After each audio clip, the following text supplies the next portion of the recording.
할렐루야. 반갑습니다. 5월의 첫 주일이 되었습니다. 아름다운 계절입니다. 네.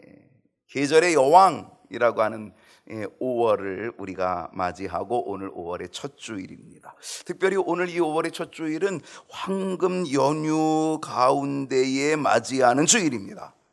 그런데도 불구하고 하나님을 예배하기 위하여 이 황금 연휴 중에도 거룩한 주일을 성별하고 영과 진리로 예배해 드리는 여러분 모두를 주님의 이름으로 환영하고 축복합니다. 다른 때보다 하나님의 크신 은혜가, 하나님의 크신 능력이, 하나님의 크신 사랑이 여러분의 삶 속에, 가정 속에 가득할 수 있기를 주님의 이름으로 축복합니다. 오늘은 교회력으로 부활절 제3주이지요. 그러면서 5월의 첫 주일 어린이 주일입니다. 이 땅의 어린이는 아주 소중한 존재들입니다. 요즘은 저출산, 그렇죠. 저출산으로 인해서 인구가 감소되어지는 것이 보입니다. 뚜렷이 나타나고 있습니다. 요즘 유치원들, 어린이집들이 자꾸 문을 닫아요. 유치원은 자꾸 문을 닫고 뭐가 생겨요? 노치원은 자꾸 만들어지고 자꾸 생겨지고 있다는 사실입니다. 작년인가요? 한 해 동안 우리나라에 초등학교 5개 중에 1개가 문을 닫았다는 겁니다. 왜? 아이들이 없어서 문을 닫았다는 것입니다. 이것이 오늘 우리나라의 현실입니다. 지금 아이들은 이 땅의 미래입니다. 그런데 그 수가 너무 적다 보니까 대한민국의 미래가 그리 밝아 보이지 않는 안타까움이 있다는 것입니다. 그래서 지금의 어린아이들은 어느 때보다도 더욱 귀중한 존재들이라고 하는 것입니다. 오늘이 어린이 주일입니다.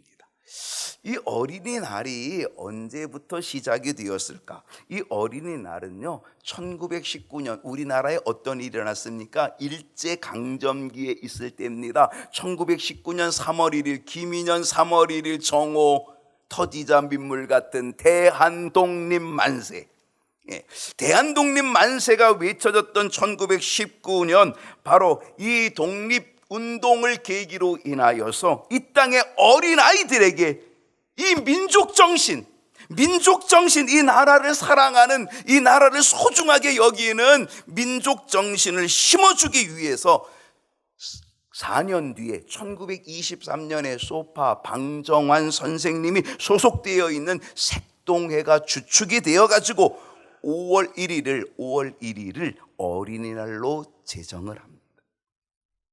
그게 첫 번째 어린이날이 1923년 5월 1일이 첫 번째 어린이날이 되어지게 된 거죠. 그리고 올해가 이제는 103회 어린이날이 되게 되는 것입니다.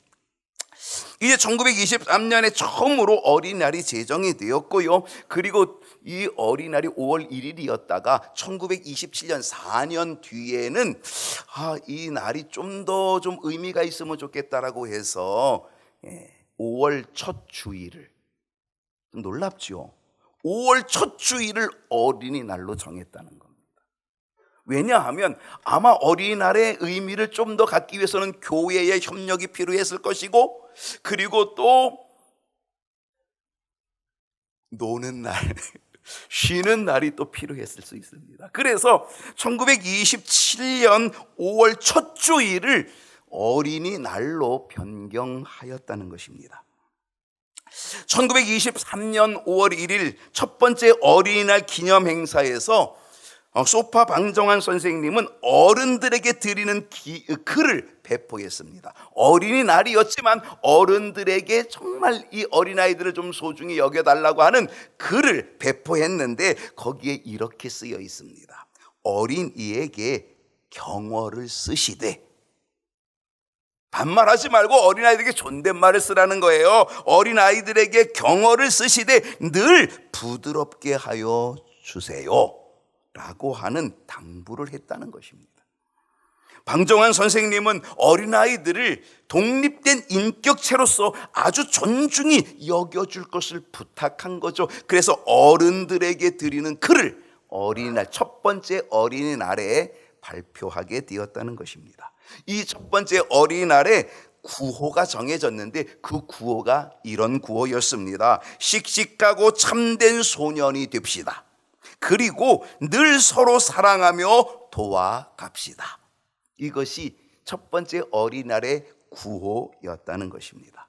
그리고 나서 1945년 우리 이 땅에 광복이 일어나지요. 이 광복 이후에는 어린이날을 지금의 5월 5일로 정해서 행사를 해 오기 시작했고요. 그러다가 1973년에 국가기념일로 지정하였다가 2년 뒤인 1975년에 드디어 빨간 글씨 국가공휴일로 5월 5일이 제정되어서 지금까지도 지켜지고 있습니다. 한국 교회는 어린이들의 소중함을 인식하였고, 그래서 초창기 때부터 5월 첫 주일을 어린이 주일로 지켜오고, 오늘도 아마 전국의 모든 교회들이 다 오늘을 어린이 주일로 지키고 있을 것입니다. 우리가 어렸을 때에는요, 이 어린이 주일을 무슨 주일이라고 불렀는지 아세요? 꽃주일. 아시는 분이 있네요. 꽃주일이라고 그렇게 불렀습니다. 어린이들은 이 땅의 꽃입니다. 어린이들은 이 민족의 꽃입니다. 이 나라의 꽃입니다. 이 교회의 꽃입니다. 그래서 우리는 꽃이다, 노래가는 꽃이란다, 빨간 꽃, 하얀 꽃, 노란 꽃이 피었네, 막 이러면서 노래를 불렀거든요. 저만 불렀나요? 네, 꽃주일이었습니다. 그 꽃주일이 되면 어린아이들을 위해서 선생님들이 그 색종이를 가지고 주름치마 하듯이, 색종이를 가지고 이렇게 주름치마 하듯이 해가지고 그래서 꽃을 만들어요. 그래가지고 여기다가 그 핀, 그 무슨 핀이에요? 하루핀이라 그래요? 그 핀을 이렇게 꽂아가지고 잘못해서 살도 이렇게 찌르기도 하고, 그래서 이렇게 꽃을 달아주면서 꽃주일, 너희들은 이 나라의 꽃이야, 이렇게 귀중하게 여겼던 그 어린이 주일, 꽃주일이 아직도 생각이 납니다. 예수님도요, 어린아이들의 생각이 대단히 혁신적이셨습니다. 여러분, 예수님은 2000년 전에 이 땅에 활동하셨잖아요. 여러분, 2000년 전이라고 한다면요, 이 사회가 어떤 사회겠어요? 아주 폐쇄됐겠죠. 2000년의 사회라고 하는 것은요, 어린 아이들을 무시하고, 어린 아이들은요 뒷전입니다. 소외된 아이들입니다. 어린 아이들은 제껴 놓았던 바로 그러한 시대였습니다. 근데 예수님은 바로 2000년 전에 어린 아이들을 어떻게 생각하셨는가? 아주 혁신적인 생각을 가지고 있었다는 겁니다. 마태복음 19장 14절을 보게 되면 다 같이 한번 읽어볼까요? 시작. 예수께서 이르시되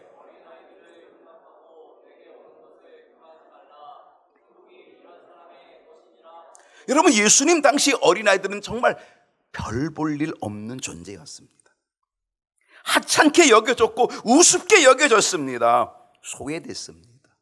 그런데 예수님은 그런 어린아이들을 맞아주십니다. 안아주십니다. 그들을 기도해 주시고 그들에게 축복해 주신 분이 우리 주님이셨다는 겁니다. 제자들은 어땠어요? 어린아이들이 오는 것을 막았습니다. 가로막았습니다. 못 오게 했습니다. 그런데 예수님은 그런 제자들을 책망하십니다. 그러면서 뭐라고 했어요? 어린아이들이 내게 오는 것을 막지 마라, 금하지 말라. 왜? 천국이 바로 이런 자들의 것이다. 그렇게 말씀해 주셨다는 사실입니다. 예수님은 어린아이들을 아주 귀한 존재로 사랑하셨다는 거죠. 그리고 그들에게 기도해 주셨다는 거죠. 성경은요, 어린아이들을 어떻게 대해야 될지를 잘 가르쳐 주고 있습니다. 에베소 6장 4절을 우리가 보게 되면은요, 또 아비들아 너희 자녀를 노엽게 하지 말고, 너희 자녀들을, 어린아이들을 노엽게 하지 말고 오직 주님의 교훈과 주님의 훈계로 양육하라라고 말씀하고 있습니다. 주님의 말씀으로 키우라. 신명기 6장 6절을 보게 되면요, 오늘 내가 내게 명하는 이 말씀을 너는 마음에 새기고 내 마음에 새기고 내 손목에 메고 그리고 내 이마에 붙이고 하는 그 말씀을 너만 아니라 그것을 내 자녀들에게 부지런히 가르쳐라. 왜? 너희들의 자녀가 너무 소중하다라고 하는 것이죠. 잠언 22장 6절을 보면 이 잠언은 지혜서 아닙니까? 지혜서. 이 잠언 22장 6절을 보면 마땅히 행할 길을 아이에게 가르치라. 그리하면 늙어도 그것을 떠나지 아니하리라. 조기 교육이 얼마나 중요한지, 그리고 그 어린아이들에게 말씀을 가르치는 일이 얼마나 중요한지, 그러면 그 어린아이들이 말씀을 배워서 늙어서라도 평생을 그 믿음의 길을 떠나지 않게 된다라고 하는 가르침을 주고 있다는 것입니다. 우리는 오늘 이 어린이 주일에 주님의 마음을 가질 수 있기를 소원합니다. 주님의 마음은 어떤 마음이에요? 그 어린아이들을 소중하게 여기고 그들을 안아주시고 그들을 위해 기도해 주시는 주님의 마음입니다. 그리고 주님의 교훈과 훈계로 양육하여서 다음 세대 믿음의 자녀들로 세워가는 역사들이 오늘 우리들을 통하여 나타나야 될 줄로 믿습니다. 그러기 위해서 정말 필요한 것은 우리 어른들이 어린 아이들에게 뭐가 돼야 된다? 본이 돼야 된다. 그러기 위해서, 주의 교훈과 훈계로 양육하기 위해서 우리 어른들은 어린 아이들에게 모범이 돼야 된다. 그래서 모범이 되기 위하여 우리는 그리스도인의 정체성을 반드시 회복해야 될 줄로 믿습니다. 오늘 어린이 주일에 함께 나눌 말씀의 제목은 여전히 지난주와 똑같은 그리스도인의 정체성입니다. 그리스도인의 정체성, 오늘 두 번째 시간인데요. 여러분, 지난주일 말씀 혹시 기억하고 계신가요? 예수님께서 가르쳐 주신 그리스도인의 정체성은 뭐라고 얘기했죠? 지난주일? 잊어버렸어요. 짠 것을 잃어버렸다고요. 정말 생각이 짜시군요. 마태복음 5장 13절을 보게 되니까 뭐라 그랬습니까? 너희는 세상의 소금. 혹시 여러분 한 주간 동안 소금 많이 드셨습니까? 아이고, 목사님이 나는 세상의 소금이래, 그래서 소금을 좀 많이 먹어서 소금 좀 해야 되겠다고 그렇게 해서 소금 많이 잡수셨나요? 많이 먹으면 짜지요. 제가 그렇게 설교하고 지난번 김치 한다고 그래서 밥을 주던데 보니까 좀 짜더라고요. 아하, 소금을 좀 많이 넣었구나. 소금 얘기했더니 역시 소금을 좀 많이 넣었구나, 이런 생각을 해 보았습니다. 여러분, 그리스도인의 정체성이 뭐냐? 소금이었습니다. 맛을 내는 소금, 부패를 방지하는 소금이었습니다. 여러분, 이 소금은요, 아주 작은 분량을 가지고도 음식 전체에 맛을 내는 영향력을 끼치는 게 소금이라고 얘기했습니다. 비록 나는 작은 존재라 할지라도 이 세상에, 이 커다란 세상 속에서 맛을 내고 부패를 방지하는 영향력을 가진 소금이 되어야 될 줄로 믿습니다. 이거를 주님이 가르쳐 주신 겁니다. 그래서 너희는 세상의 소금이니, 이것이 우리의 정체성, 그리스도인의 정체성. 예수님은요, 오늘 또다시 우리에게 그리스도인의 정체성 두 번째를 가르쳐 주고 계십니다. 그것이 뭐냐? 마태복음 5장 14절 다 같이 읽습니다. 시작. 너희는 세상의 뭐다? 빛이라. 예수님은 우리 그리스도의 정체성을 하나는 소금으로, 또 하나는 무엇으로? 빛으로 말씀하고 계십니다. 물어보겠습니다. 겁이 덜컥 나지요. 물어본다 그러니. 제가 물어볼 테니까 잘 생각해 보십시오. 여러분, 그리스도인의 정체성의 하나가 뭐라고요? 소금. 또 하나가 뭐라고요? 빛. 그러면 소금이 되기를 원하십니까? 빛이 되기를 원하십니까? 둘 다 말고요. 욕심도 많으시네. 그냥 하나만 해봐요. 소금이 되시길 원하십니까? 빛이 되길 원하십니까?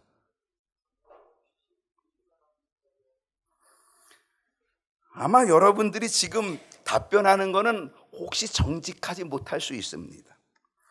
제가 볼 때에는요, 둘 중에 하나를 택하라고 하면 10중 8구는 소금보다는 뭘 택할 것이다?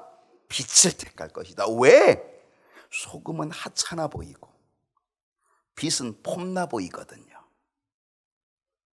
소금은 자신이 녹아져야 되고, 소금은 자신을 희생해야 되고, 자신을 녹아서 희생하고 헌신해야 맛을 내고 부패를 방지하게 되니까, 와, 내가 희생하고 내가 녹아져야 돼, 내가 없어져야 된다고 생각을 하니 소금보다는 반짝반짝 빛나는 빛이 더 좋아 보인다. 그래서 소금보다는 빛이 더 좋겠다고 선택할 수 있을 것입니다.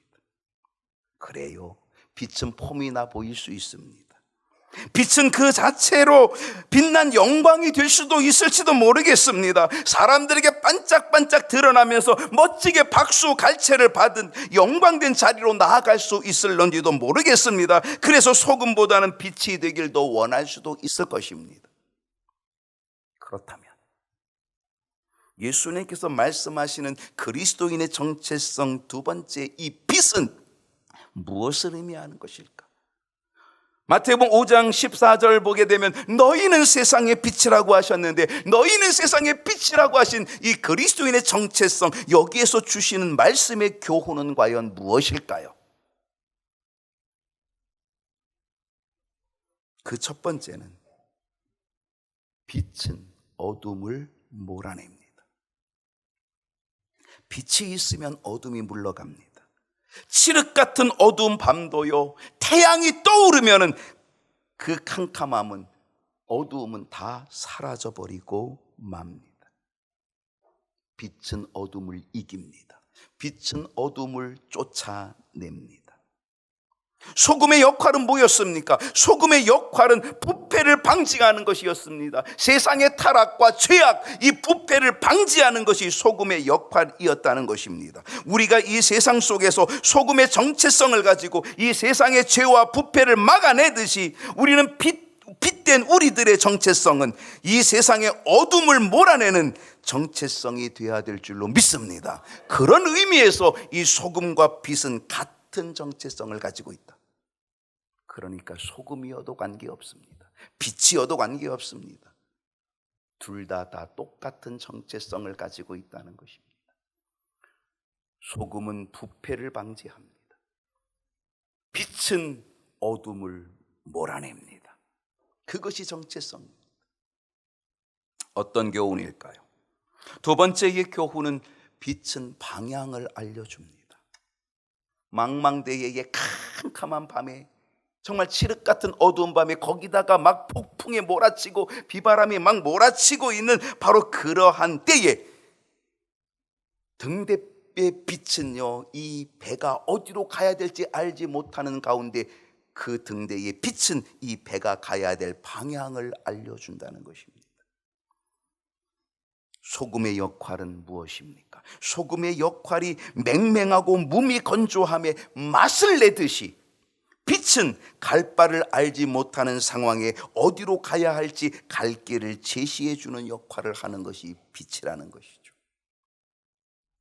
그런 의미에서 소금과 빛은 같은 정체성을 가지고 있다는 사실입니다.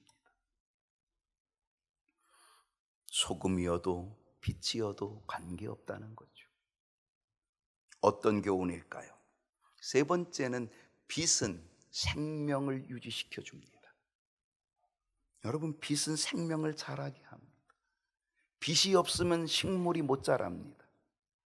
아무리 씨앗이 좋아도 빛이 없으면 식물은 자라지 못합니다. 아무리 좋은 나무여도요, 빛이 없으면 그 나무는 죽습니다. 빛은 생명을 자라게 합니다. 모든 생물은, 모든 식물은 빛이 없으면 죽습니다. 여러분, 소금이 금보다 귀한 것, 우리가 지난주 우리가 들었지만 이 소금이 금보다 귀한 것은, 소금은 생명력이 있기 때문이라 그랬습니다. 여러분, 금은 가치가 있어 보이는 듯 하지만 금은 생명력이 없습니다. 그러나 소금은 하찮은 것 같지만 이 소금은 금보다 귀한 것, 생명력을 가지고 있다는 것입니다. 여러분, 금은 없어도 살 수 있습니다. 조금 불편할 수는 있지만 살 수는 있습니다. 그런데 소금이 없으면 죽습니다. 그래서 이 소금은 생명력이 있다는 것입니다. 그런데 이 소금이 생명이 있는 것처럼 빛도 생명을 유지시켜주는 생명력이 있다는 것이죠. 그렇기 때문에 그런 의미에서 이 소금과 빛은 생명과 아주 깊은 연관이 있다는 것. 그러므로 그리스도인인 우리들은 이 세상에서 죄와 부패를 막아내고 어둠을 몰아내는 빛과 소금의 정체성을 반드시 가져야 되는 줄로 믿습니다. 그리고 몸이 건조한 이 세상에서 살 맛을 내고 길을 잃은 사람들에게 갈 길을 보여주는 빛과 소금의 정체성을 가져야 될 줄로 믿습니다. 그리하여 생명을 살리는 그리스도인의 정체성, 우리들의 정체성이 되어야 될 줄로 믿습니다. 여기서 우리에게 주는 또 다른 깨달음이 있습니다. 어떤 깨달음일까요?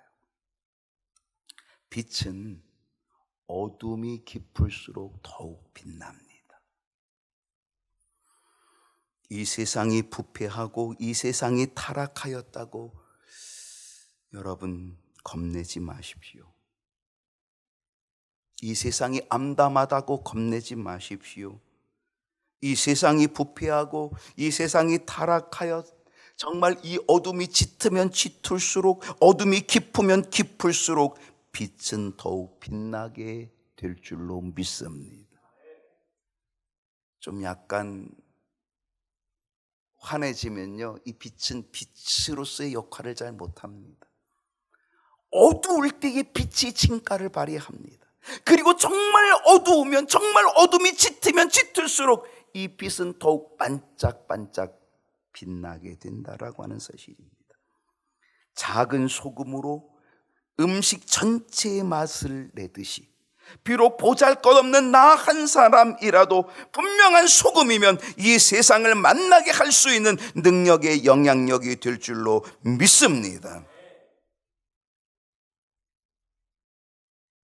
또한 이 빛은 결코 자기 자신을 드러내기 위해 존재하지 않습니다. 참 놀랍습니다. 여러분은 소금보다 빛을 훨씬 좋아할지 모르지만은요, 그런데 이 빛은 결코 자기를 드러내기 위해, 자기 자신을 위해 존재하지 않는다는 겁니다. 그러니까 여러분, 우리 폼 잡을 필요 없습니다. 빛은 어둠 속에 있는 다른 사람들을 위해 존재합니다. 빛은 어둠 속에 있는 다른 사람들이 방향을 찾고 길을 찾도록 하기 위해 존재하는 것이지, 빛은 자기 자신을 위해 존재하지 않는다는 것입니다. 우리는 이 빛을 위해 부르심을 받은 존재들, 이것이 우리의 사명입니다. 그것이 바로 우리의 정체성입니다. 주님 말씀하시기를 너희는 세상의 빛이라. 우리 주님은 이 세상의 빛으로 살기를 원하고 계십니다. 주님의 원하신 이 부르심에 합당하게 이 사명의 길을 걸어가는 저와 여러분이 될 수 있기를 축복합니다. 그런데요, 예수님은 이 세상의 빛이라고 하는 이 정체성에도 경고의 메시지를 주고 있다는 사실입니다. 지난주에도 경고의 메시지가 있었습니다. 너희는 세상의 소금이니라고 말씀하시면서 예수님은 그리스도인의 정체성에게 주는 경고의 메시지가 있었습니다. 뭔지 아십니까? 마태복음 5장 13절을 보니까 너희는 세상의 소금이니, 우리는 세상의 소금입니다. 그런데 문제는 뭡니까? 그 소금이 맛을 잃어버리면, 이게 문제인 거죠. 맛을 잃어버리면 어떻게 된다고요? 다시는 짜게 할 수 없다는 겁니다. 그래서 아무 쓸데없어 다만 밖에 버려지게 되고 사람들에게 밟히게 될 뿐이다 라고 얘기합니다. 그렇습니다. 소금의 맛을 잃어버리면 쓸데없는 존재가 되고 밖에 버려지는 존재가 되고, 그래서 세상 사람들에게 짓밟히고 조롱거리가 되고 만다는 것이죠. 그렇다면 빛에 대한 경고는 뭘까요? 마태복음 5장 14절을 보게 되면 너희는 세상의 빛이라. 산 위에 있는 동네가 숨겨지지 못할 것이요.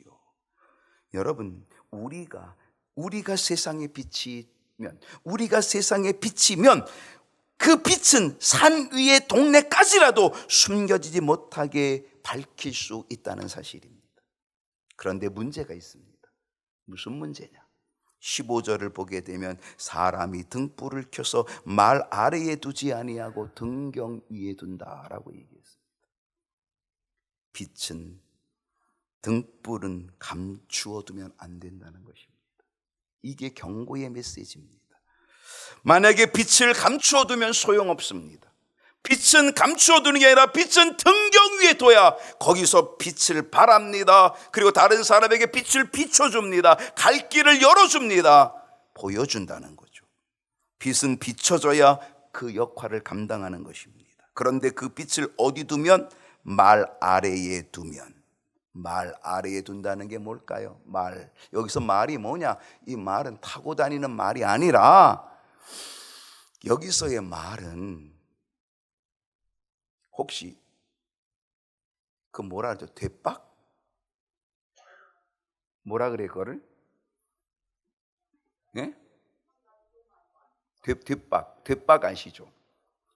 여기서 말하는 이 말이라고 하는 거는요, 곡식을 재는 용기, 곡식을 담는 그릇을 얘기합니다. 이게 말입니다. 여러분, 대박은 자그맣지만, 그런데 이 곡식을 담는 또 다른 그릇 같은 것, 그런 용기는 크지요. 말로 되어 있다면 크지 않겠습니까? 예, 그런 상자입니다. 큰 상자. 그러니까 이 곡식을 잴 수 있는, 그리고 곡식을 담을 수 있는 그러한 상자라고 하는 것이죠. 그런데 등불을 켜서 그 등불을 말 아래 둔다는 건 뭡니까? 등불을 켰는데 그거로 덮어버리는 거예요. 그 말 안에 두르는 거예요. 덮어버리면. 그러면 빛이 나요, 안 나요? 안 나는 거죠. 그러면 등불이 소용이 있어요? 없어요. 여러분, 등불은 빛을 내는 게 등불인데 빛이 난다고 해도 그 빛이 감추어지면 소용없다는 것. 이게 경고입니다. 여러분, 이 세상이 어두워도, 이 세상이 부패하고 이 세상이 타락했어도 여러분 두려워하지 마십시오. 부끄러워하지 마십시오. 이 세상이 너무너무 큰 죄악으로 너무 타락해 있다고 거기서 위축되지 마십시오. 웅크리지 마십시오. 믿는 자가 이 땅에 적다고 해서 두려워하지 마십시오. 그래도 담대하십시오. 숨어있지 말고 감추지 마십시오. 빛은 드러내야 합니다. 말 안에 두지 아니하고 숨어있는 것이 아니라 등경 위에 있어야 빛을 발하게 될 줄로 믿습니다. 그리고 우리가 등경 위에 있기만 하면 그 빛은 끝내 어둠을 몰아내는 능력이 될 줄로 믿습니다. 마태복음 5장 15절을 보게 되면요, 이러므로 집안 모든 사람에게 비치느니라. 우리의 빛은 어디서 시작이 되냐? 집안에서 시작될 수 있습니다. 그런데 이 집안에서 시작된 것, 집안에만 머무르면 안 된다. 주님이 경고하십니다. 집안에 머무르기만 하면 안 된다. 16절을 보십시다. 이같이 너희 빛이 사람 앞에 비치게 하여, 너희 빛이 작다 할지라도, 너희 빛이 가정에서부터 집안에서부터 출발한다 할지라도 이같이 너희 빛이 사람 앞에 비치게 되어지게 될 것이고, 그래서 그들이 너의 빛을 보고 너의 착한 행실을 보고 하늘에 계신 너희 아버지께 영광을 돌리게 하라. 여러분, 우리의 빛이 모든 사람에게 비춰지게 해야 될 줄로 믿습니다. 이게 바로 빛의 확장성입니다. 이것이 바로 그리스도인의 정체성, 이게 영향력이라고 하는 사실입니다. 그러면 이 세상 사람들이요, 어둠 속에 있던 사람들이요, 우리의 착한 행실을 봅니다. 우리의 빛을 봅니다. 이 착한 행실을 봅니다. 여기서 중요한 교훈 하나가 있습니다. 그것은 뭐냐면, 빛은 뭐다? 빛은 이론이 아니다. 빛은 지식이 아니다. 빛은 뭐다? 빛은 착한 행실이다. 그 말은 뭐예요? 빛은 삶이다. 생활이다라는 거예요. 여러분, 말이 아닙니다. 지식이 아닙니다. 이론이 아닙니다. 이 빛은 행실입니다. 삶입니다. 그러므로 그리스도인의 정체성은 이론이 아니라 지식이 아니라 그리스도인의 정체성은 삶, 생활이 되어야 될 줄로 믿습니다. 우리의 삶이, 우리의 생활이 복음의 거울이 되어야 되고, 우리의 삶이 복음의 영향력이 되어야 됩니다. 그리고 이 빛이 있을 때에 하늘에 계신 하나님께 영광을 돌려지는 역사가 반드시 일어나게 될 줄로 믿습니다. 마지막으로 생각할 것은, 빛도 자기를 헌신해야 합니다. 자기를 희생해야 합니다. 소금이요, 자기를 녹여야 합니다. 자기 몸을 녹여서, 그래서 음식을 맛을 내고 자기를 녹여서 부패를 방지합니다. 이게 소금의 역할, 그건 소금의 희생과 헌신이듯이 빛도 자기를 태워야 빛을 냅니다. 촛불이 안 타겠다고 하면 빛이 안 납니다. 그 초가 다 들어가는 겁니다. 그 초가 그 몸이 다 들어갑니다. 그 가장 중심에 있는 그 몸이 다 들어가면서 빛을 내는 겁니다. 그 헌신으로 빛을 비추어 어둠을 이기고 어둠을 물리치게 된다는 사실입니다. 우리의 어린 아이들에게 우리는 그리스도인의 정체성을 보여야 합니다. 소금과 빛, 희생과 헌신으로 우리의 정체성을 보여줘야 됩니다. 그래서 본이 돼야 됩니다. 모범이 돼야 됩니다. 그래서 우리의 아이들이 그것을 배워서 저들이 하나님 아버지께 영광을 돌릴 수 있는 어린이 주일 돼야 될 줄로 믿습니다.